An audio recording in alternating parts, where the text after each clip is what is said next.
여러분, 이민을 온다는 것은 모든 것을 정리하고 새롭게 출발한다는 경험을 하게 합니다. 저희 가족은 1990년에 결혼을 하고 99년 1월에 미국으로 오게 되었는데, 유학 갈 준비를 하게 되니까 처음 9년 동안은 최소한의 것만을 가지고 살려고 했고요. 정작 미국에 올 때에는 3단으로 접는 이민 가방, 검정색 가방 여러분들 아실 것입니다. 그 8개의 짐을 다 넣어서 우리 5 식구가 미국으로 오게 되었습니다. 아무리 안 갖고 살려고 했어도 그동안 소중히 쓰던 것들, 정들었던 것이 많이 있었을 터인데, 그러한 대부분을 버리거나 남을 주거나 그렇게 정리해야 했었습니다. 왜 이런 행동을 취할 수밖에 없는가? 그것은 당연히 유학을 간다고 하는 큰 목표가 있기 때문에 거기에 필요한 것만을 챙기고, 그리고 최소한의 경비를 쓰고, 제가 가지고 있는 짐들이 저의 앞길을 방해하는 짐이 되지 않기 위해서 정리를 선택했던 것입니다. 한번 이런 큰 경험을 해본 사람은 또 이런 정리를 하는 것이 그렇게 썩 어렵지는 않습니다. 신약 성경에 보면 예수님께서 해주신 말씀 가운데 밭에 감추인 보화를 발견하는 자의 슬기로운 행동에 대한 말씀이 있습니다. 어떤 한 사람이 밭에서 보화 상자를 발견했는데요, 이 보화 상자가 발견된 그 밭은 자기의 것이 아닙니다. 그가 슬기롭게 이 일을 처리하기 위해서 자기의 모든 나머지 재산을 정리해서 돈을 만들어서 그 밭을 정당하게 샀습니다. 그리고서 그 밭을 산 다음에 그 보화 상자를 꺼내서 자기의 소유로 삼았다는 말씀이 있습니다. 천국을 얻는 자의 태도는 마치 이와 같다고 교훈하시기 위해서 주님이 이런 말씀을 주셨습니다. 소중한 것을 얻기 위해서 희생을 각오해야 한다는 것입니다. 우리의 짧은 인생이지만 우리는 깨닫습니다. 우리가 무엇을 얻는 것이 있으면 반드시 잃는 것이 있습니다. 그것을 각오해야만 하는 것입니다. 예수님께서 제자를 부르실 때에 베드로와 안드레, 야고보와 요한은 어부였었는데 그들이 가지고 있었던 배와 그물을 버려두고 예수님을 쫓았다라고 말씀하고 있습니다. 어부에게 배와 그물은 생계수단의 전부입니다. 그런데 그것을 다 뒤로 하고 던져두고서 예수님을 따랐다고 말하고 있습니다. 그렇구나. 주님의 제자가 될 사람의 각오와 자세는 바로 이래야 되는구나 라는 것을 보여주는 예입니다. 제자들은 과감하게 자신의 과거를 청산했습니다. 오늘 본문에서 사도 바울은 주님의 제자로서 위대한 결단을 우리들에게 보여주고 있습니다. 7절 8절에서 바울은 그리스도를 위해서라면 자신에게 유익하던 모든 것을 해로 여기겠다, 이렇게 고백합니다. 여러분들 스스로들이 다 생각할 것입니다. 어떤 것은 나에게 유익하고 어떤 것은 나에게 유익하지 않고, 여러분들 삶 속에 다 가지고 있는 물건이든지 인간관계든지 내가 가지고 있는 여러 가지 성향이라든지 성격이라든지 이것은 나의 인생에 유익해 라는 것이 있을 것이고, 어떤 것은 이것은 참 해롭다, 그런 것이 있을 것입니다. 그러나 어떤 이유가 되든지 해로운 것과 유익한 것을 다 지고서 나가고 있을 것입니다. 바울도 마찬가지입니다. 그의 한평생을 살면서 이런저런 방법과 또한 노력을 통해서 그에게 많은 유익했던 것들이 있습니다. 그런데 예수 그리스도를 위해서 이제는 그 모든 유익하던 것을 해로 여기겠다라고 말씀하고 있습니다. 왜 그랬을까요? 이것은 다름 아닌 예수님을 아는 지식이 그의 인생의 최고의 가치가 된다는 것을 알게 되었습니다. 그렇기 때문에 이 최고의 가치를 지키기 위해서 다른 것들은 버려두겠다고 말하고 있습니다. 제가 한번 설악산을 등반을 했습니다. 친구하고 같이 설악산을 등반을 하는데 배낭에다가 김밥도 싸고 또 필요할 것 같은 옷도 집어넣고 최단 거리 오색약수터에서 대청봉으로 올라가는 길을 택했습니다. 근데 처음 올라가는 길이니까 잘 몰랐어요. 시간이 짧다는 것만 여겨진 거죠. 근데 올라가는데 그 산을 올라가는데 입구에서 산장지기 하시는 아저씨가 하는 말이 그 배낭은 좀 여기다 맡겨놓고 가지 그래요. 그렇게 얘기를 하는 겁니다. 그런데 이제 뭐 제 생각에는 이제 갓 30살쯤 됐을 때 같아요. 내가 뭐 이것 지고 못 올라가려냐 그런 생각을 가지고 이제 그 얘기를 거부하고 그리고 지고 올라갔습니다. 그런데 이전에 설악산을 등반했던 것하고는 전혀 다르게 굉장히 가파랐습니다. 한 1시간쯤 지나고 나니까 배가 너무너무 고프고 그 다음에 이제 짐도 무겁고 몸도 많이 피곤해졌습니다. 친구하고 같이 야 우리 김밥이나 먹고 가자. 그리고서 나무 밑에서 김밥을 까서 먹기 시작했습니다. 그리고 났는데 몸이 퍼지기 시작하는 거예요. 짐은 가벼워졌는지 모르겠는데 몸은 더 무거워진 거죠. 그래서 거기서 너무나도 부끄럽게 등산을 포기하고 다시 내려왔습니다. 내려오면서 그 산장지기 아저씨를 다시 만날까 봐 저희가 피해서 왔던 것 같습니다.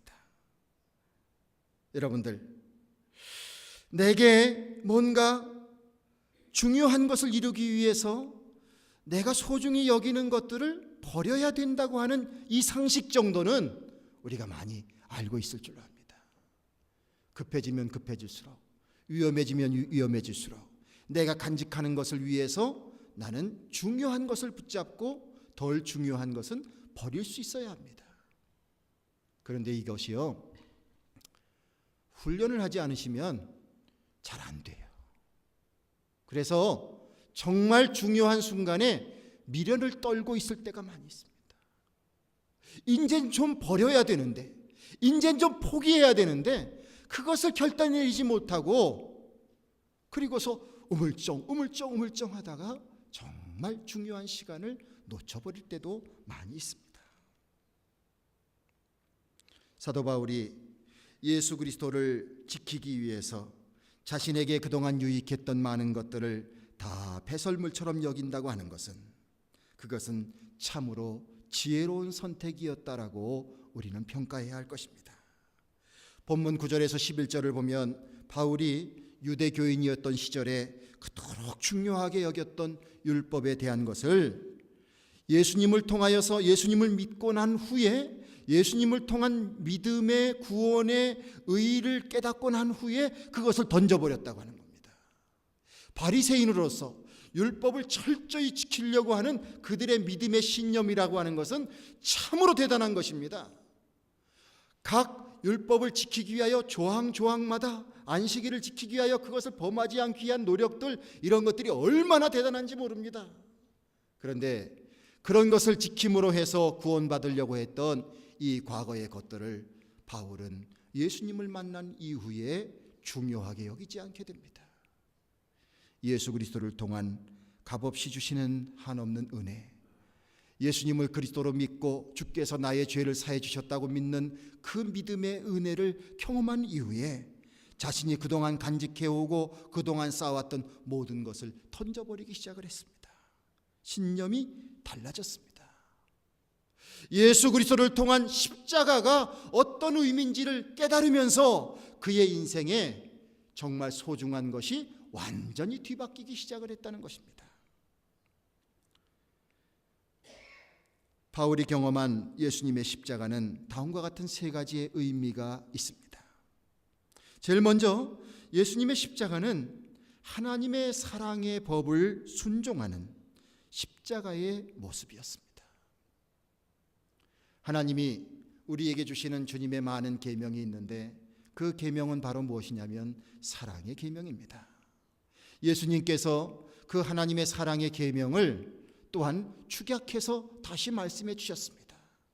우리는 하나님을 마음과 정성과 뜻을 다해서 극진히 사랑해야 합니다. 또한 내 이웃을 마치 내 몸처럼 사랑해야 합니다. 이것이 하나님이 주신 계명과 그 말씀의 핵심의 내용입니다. 예수님께서 십자가를 통하여 예수님이 십자가를 지셨다는 그 사건은 바로 무엇이냐면 하나님의 사랑의 법을 예수님이 실천하고 있는 사랑의 증거입니다. 예수님이 하나님을 사랑하지 않았다면 육신의 고통을 겪는 그 길을 걷지 않으셨을 것입니다. 그러나 예수님은 하나님을 사랑하셨습니다. 그러기에 하나님의 말씀을 순종하고 있는 것입니다. 이렇게 예수님에게 그 십자가의 길을 걷게 하시는 것은 하나님의 사랑인 것을 예수님은 아십니다. 예수님도 그 하나님의 사랑을 마음에 간직하고 구원받을 수 없는 불쌍한 사람들을 향하여 눈물을 흘리시면서 십자가를 지셨습니다. 예수님의 이와 같은 사랑의 법을 순종하는 십자가의 정신이 바울의 마음에 찾아오고 있습니다. 여러분들, 우리가 주님의 십자가를 생각할 때에 우리도 이와 같은 마음을 공유하게 되기를 주님의 이름으로 축원드립니다. 그렇구나. 십자가는 바로 하나님이 우리를 사랑하시는 사랑의 증표구나. 우리 예수님께서 그 사랑의 법에 진정으로 순종한 그 증표구나. 그러기에 내 안에도 예수님의 십자가를 소중히 여기고 그 삶을 소중히 여기는 삶을 살아가야 되겠다. 이 마음을 공유하고 살아가야 될 줄로 압니다. 바울이 그것을 깨달았다는 거예요. 둘째로 예수님의 십자가는 남을 살리기 위한 십자가입니다. 원래의 십자가는 로마의 정부에 저항하는 사람들을 형벌을 주기 위해서 만든 형법입니다. 그러나 예수님이 죽어주신 것은 그 십자가는 바로 남을 살리기 위한 십자가였습니다. 예수님은 하나님의 아들이셨습니다. 그분이 십자가를 져야 될 아무 이유가 없습니다. 그럼에도 불구하고 예수님이 십자가를 지시는 것은 예수님 한 분이 죽으심으로 인하여서 죽을 수밖에 없는 죄 속에 살아가는 우리들을 살려내시는 그러한 놀라운 생명을 주는 아름다운 십자가입니다. 예수님이 죽으심으로 많은 사람에게 구원을 주고 죄와 사망에서 살려주시는 십자가의 모습이었다는 것입니다. 우리가 이 십자가의 의미를 생각할 때에 주님께서 우리가 져야 될 십자가를 지라고 하는 말씀을 그냥 흘려보내서는 안 될 것입니다. 여러분들, 믿음을 가지고 지는 십자가, 내가 져야 되는 십자가가 있다면 그것을 기꺼이 지시게 되기를 주님의 이름으로 축원합니다. 내가 그 십자가를 지다 보면 하나님께서 역사하시는데요, 남을 살려내요. 내가 십자가 지면 내 가족이 살아납니다. 내가 십자가 지면 교회가 살아납니다.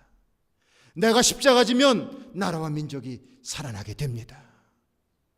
3.1절을 맞이하면서 우리가 그 3.1절을 통하여서 희생하신 많은 우리의 위대한 선조들을 생각하게 됩니다. 그 중에 대부분은요, 많은 사람들은 그리스도인들이었어요. 정말 촉망받고 그 사회 속에서 정말 인정받을 만한, 그래서 승승장구할 만한 사람들이었는데, 예수님이 주시는 그 정신을 가지고, 사랑의 정신을 가지고 3.1절에 만세운동하다가 우리 민족을 살려내는 그 초석이 되어주고, 그리고 모진 고통을 당하고 죽는 사람들이 부지기였습니다. 이게 바로 무엇입니까? 주님 주시는 그 사랑의 마음 속에 십자가를 짐으로 인하여서 민족을 살려내는 놀라운 역사를 일으켜낸 것입니다. 예수님의 세 번째 십자가의 의미는 죄의 세력과 싸워서 이기는 승리의 십자가를 의미합니다. 사도 바울은 이 십자가의 오묘한 승리의 그 오묘한 것을 발견했습니다. 마귀가 생각할 때에는 예수님을 죽이면 자신의 승리라고 생각했을 것입니다. 권력을 잡은 사람들이 예수님의 입을 막고 십자가에 못 박아 죽게끔 하면 자신들의 승리라고 생각을 했었을 것입니다. 그러나 그렇지 않습니다. 예수님은 십자가에 달려 돌아가셨지만, 그러나 그 십자가에 달려 돌아가심으로 인하여서 모든 죄된 사람들을 살려내시는 구원의 은총을 베풀어 주셨습니다. 세상은 힘으로 예수님을 죽이려고 했지만 예수님은 선으로 악을 갚아주셨습니다. 악한 것에 악으로 대항하는 것이 아니라 선으로 악을 대하게 되니 진정으로 선으로 악을 이기게 되셨습니다. 이 과정을 통하여서 하나님이 이루시고자 하시는, 인류를 구원하시고자 하시는 계획이 완전하게 이루어지기 시작했습니다. 하나님은 예수 그리스도, 십자가를 지신 예수 그리스도를 다시 살려내셔서 부활의 첫 열매가 되게 해주셨습니다. 그러기에 예수님의 십자가 지심은 선으로 악을 이기는 진정한 믿음의 승리를 보여준 것입니다. 이와 같은 십자가를 통하여 깨닫게 되는 주님의 놀라운 의의가 바울에게 경험되었듯이, 그래서 그 바울로 하여금 예수 그리스도를 붙잡기 위하여 모든 것을 포기할 수 있다고 하는 고백이 있었던 것처럼 우리에게도 주님의 십자가가 내게 믿음이 되어서 사랑의 법을 순종하는 생활을 하고 남을 살리기 위한 마음의 자세로 십자가를 지게 되고, 그리고 조금도 죄를 용납하지 아니하고 죄와 선으로 싸워서 이기는 그러한 영적인 승리를 하는 이 삶이 곧 우리들의 삶의 모습이 되기를 주님의 이름으로 권면드립니다. 바울은 예수 그리스도의 삶을 본받으면서 예수님의 부활의 모습까지도 본받고 싶다고 고백하고 있습니다. 이제 바울에게는 큰 꿈이 있습니다. 분명한 목표가 있습니다. 12절에서 14절의 말씀 우리 같이 한번 읽으면 좋겠습니다. 스크린 준비해 주십시오. 12절에서 14절까지 같이 한번 읽겠습니다. 시작. 내가 이미 얻었다 함도 아니요 온전히 이루었다 함도 아니라 오직 내가 그리스도 예수께 잡힌 바 된 그것을 잡으려고 쫓아가노라. 형제들아, 나는 아직 내가 잡은 줄로 여기지 아니하고 오직 한 일, 즉 뒤에 있는 것은 잊어버리고 그 앞에 있는 것을 잡으려고 표대를 향하여 그리스도 예수 안에서 하나님이 위에서 부르신 부르심의 상을 위하여 쫓아가노라. 할렐루야. 바울은 하나님이 부르신 그 부르심의 상을 위해서 앞으로도 쫓아갈 것이라고 고백하고 있습니다. 이것이 바울의 꿈입니다. 이 꿈이 간직하기에 너무도 좋기 때문에 17절에 보면 형제들아 너희도 나를 본받으라, 그리고 남에게 본을 보이라, 이렇게 말하고 있습니다. 무엇을 본받고 무엇을 본을 보이라는 것입니까? 오직 주께서 주실 구원과 부활의 상급을 향하여 내가 다름질쳐 나가듯이 여러분들도 그렇게 다름질쳐 나가면서 사람들에게 그 길을 보여주라고 말씀하고 있습니다. 만약에 좋지 않다면 좋지 않은 것을 어떻게 권하겠습니까? 누구에겐가 뭘 권하는데 내가 정말 좋지 않으면 권할 수가 없지요. 좋아야 진정한 마음으로 권할 수 있는 것입니다. 내게 의미 없는 것을 어떻게 의미 있다고 권할 수가 있겠습니까? 바울이 나를 본받고 또한 본을 보이라고 이렇게 말씀을 하고 있는 것을 보면 바울은 말로만 그러는 것이 아니라 예수님을 믿고 주님 안에서 발견한 주님의 주님의 구원의 길이 얼마나 좋고 그 길을 따르는 것이 행복하기에, 그것이 정말 진정으로 행복하기에 그가 진심 어린 마음으로 권면하고 있다고 하는 것을 느끼게 되는 것입니다. 성도 여러분, 우리의 많은 성도님들이 하나님을 사랑하는 모습이 있으십니다. 그리고 하나님을 사랑한다고 고백합니다. 많은 성도님들이 예수님을 사랑하십니다. 그리고 예수님 사랑한다고 고백합니다. 또한 이러한 일들을 위하여서 쓰임받고 있는 목회자를 존경하고 사랑하면서 좋은 유대 관계를 갖고 계신 분들이 참 많이 있습니다. 그런데 이러한 가운데에서 어떤 분의 가정에는 이런 일들이 생겨나는 거죠. 자기의 자녀들이 목회자가 되겠다고 선언을 할 때가 있어요. 그런 일들이 있습니다. 그러면 그 이야기를 듣고서 내가 기다렸던 이야기를 한다 이렇게 반색을 하면서 나가는 그런 부모님보다는요, 대부분 한 대 의도만 듯한 반응을 보이시는 경우가 더 많은 것 같아요. 특히 이 자녀가 변호사든지 판사든지 의사든지 뭐 이런 길을 거둘 자질도 있기도 하고 또 그런 공부를 하고 있기도 하고 또 그런 공부를 마친 자녀들이 이런 선언을 하게 되면요, 그러면 집안이 난리가 나게 됩니다.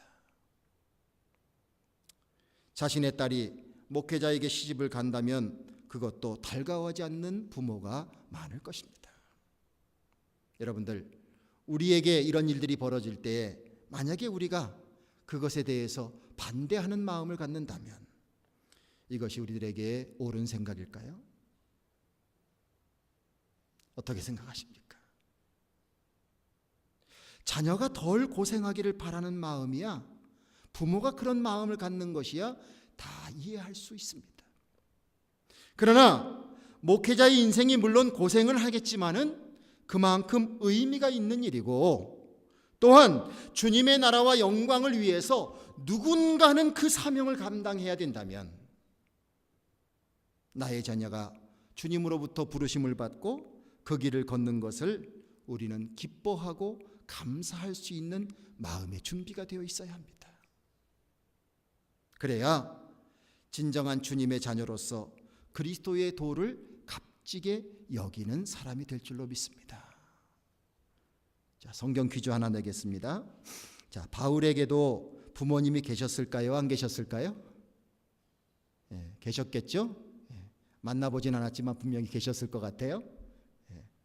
자, 바울이 어느 날 갑자기 이렇게 예수님을 통한 새로운 인생을 추구하는 것에 대해서 그 부모가 얼마나 마음이 그랬겠습니까?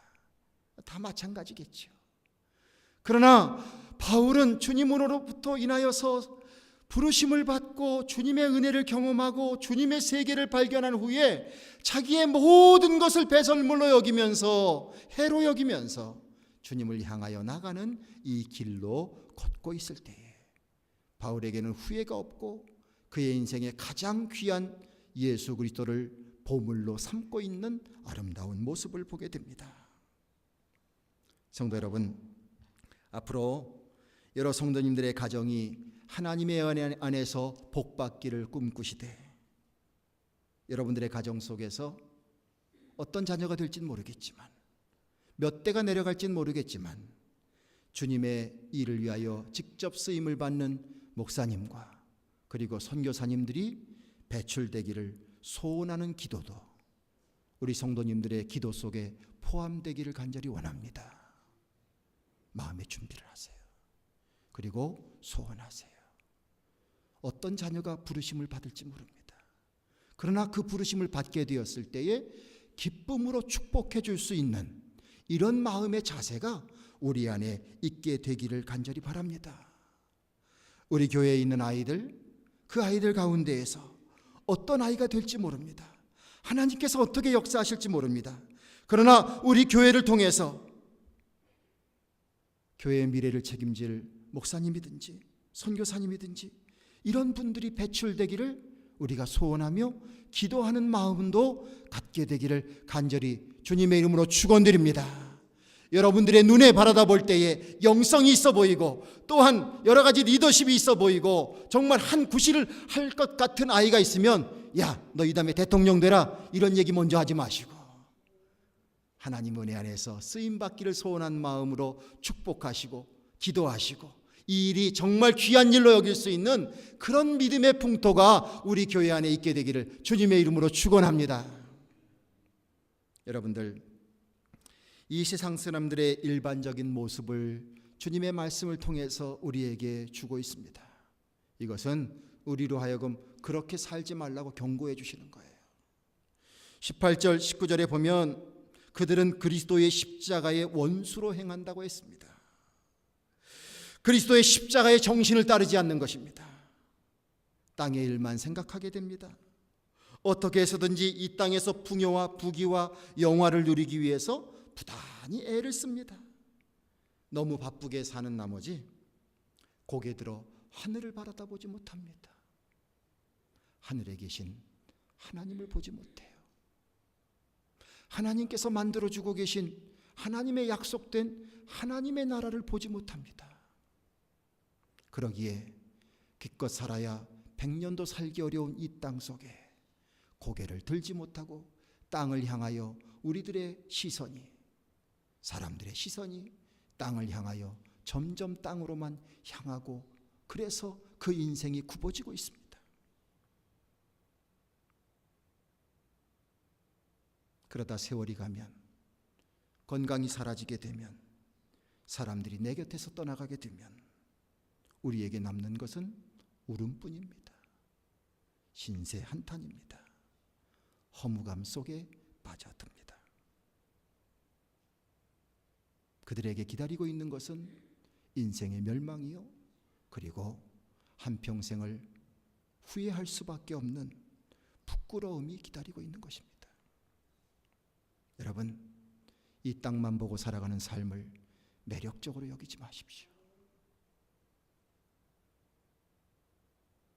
아무리 애착을 가지셔도, 저를 포함해서 이 자리에 있는 많은 분들은 그동안 살아온 날보다 앞으로 살 날이 짧다는 것을 우리가 압니다.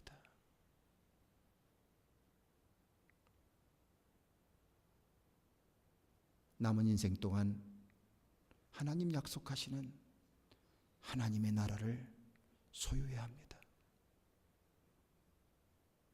바울과 같은 사람이, 나보다 뛰어나면 훨씬 더 뛰어난 사람이 도대체 무엇이 귀한 것이기에, 도대체 무엇을 보았기에 저렇게 정말 촉망받던 사람이 세상적인 것을 다 던져버리고 예수만이 최고라고, 예수님만이 진리라고, 그 한 분을 위해서, 그분이 보여주신 그 주님의 부르심을 향해서 모든 것을 던져버리고 나가겠다고, 자기가 그렇게 살고 있는 것처럼 다른 사람도 그렇게 살아보라고 이렇게 외쳐대고 있습니까? 성도 여러분, 하나님이 만들어주시는 하나님의 사람의 모습은 세상의 사람과는 다른 것입니다. 내가 신앙인이라면 우리는 다른 사람입니다. 믿음의 사람은 다릅니다. 하나님의 자녀는 다릅니다. 그리스도의 제자는 다릅니다. 우리는 주님의 뜻대로 살며 하늘의 시민권을 받는 사람들입니다. 20절의 말씀처럼 주님의 영광에 참여케 해주시는 그 영광을 함께 누리는 사람들이 된다고 주님은 약속해 주고 있습니다. 하나님이 주시는 영광을 함께 참여할 수 있는 성도님들 되시기를 주님의 이름으로 축원드립니다. 주님의 영광은 사랑의 영광이요, 주님의 영광은 구원의 영광이요, 주님의 영광은 존귀하게 되는 영광이요, 주님의 영광은 천국 백성이 되는 영광이요, 주님의 영광은 생명으로 살아나는 영광인 줄로 믿습니다. 이 영광을 누릴 자들이 바로 우리들입니다.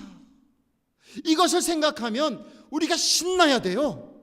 기뻐야 돼요. 감사가 넘쳐나야 돼요. 세상 것 작은 것에 우리가 울고 웃을 것이 아니라 진정으로 우리의 마음속에 하나님이 내려주시는 이 영광으로 가득 차며 주께서 주시는 그 부르심의 상을 바라보면서 나가는 자로서 우리는 일로 매진해야 될 줄로 믿습니다.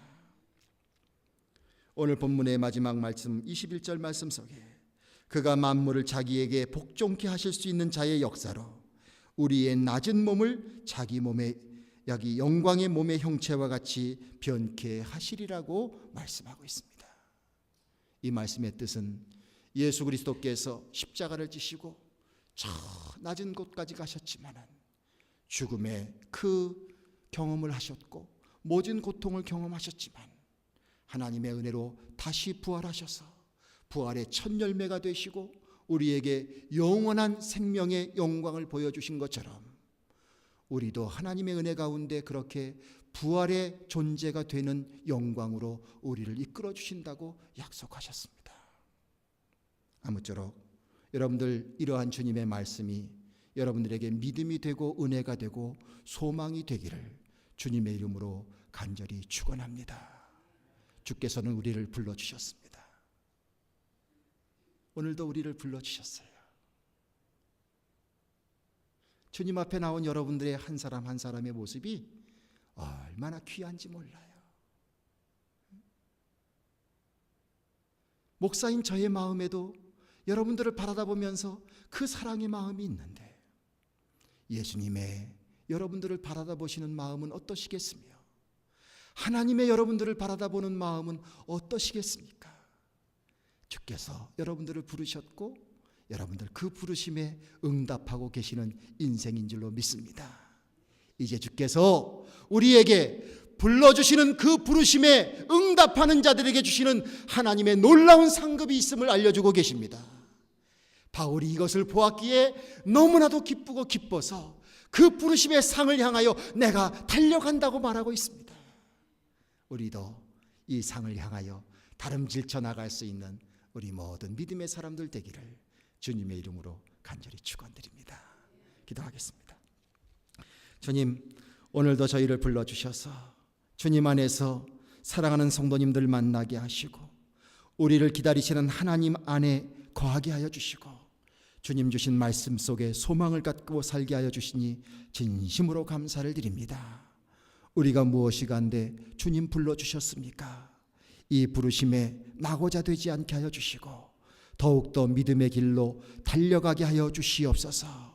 주님의 말씀 생명처럼 여기게 하여 주시고 그 말씀 믿음으로 주여 마음속에 간직하게 하여 주시고 또한 우리의 삶 속에 실천하면서 주께서 불러주시는 그 부르심을 향하여 다름질쳐 나갈 수 있는 우리들 모두가 되게 하여 주셔서 이 세상의 구원의 소망이 되고 축복의 사람들 다 될 수 있도록 주님 함께하여 주시옵소서. 주님 앞에 나와 예배드린 우리 모든 성도님들의 연약함을 주님께서 아십니다. 저희들 어루만져 주시고 치료하여 주시고 회복하여 주시고 주님께서 써주셔서 정말 의미 있는 인생을 살아갈 수 있는 우리 모두가 될 수 있도록 주님 함께하여 주시옵소서. 우리 주 예수 그리스도의 이름을 받들어 간절히 소원하며 기도드리옵나이다. 아멘.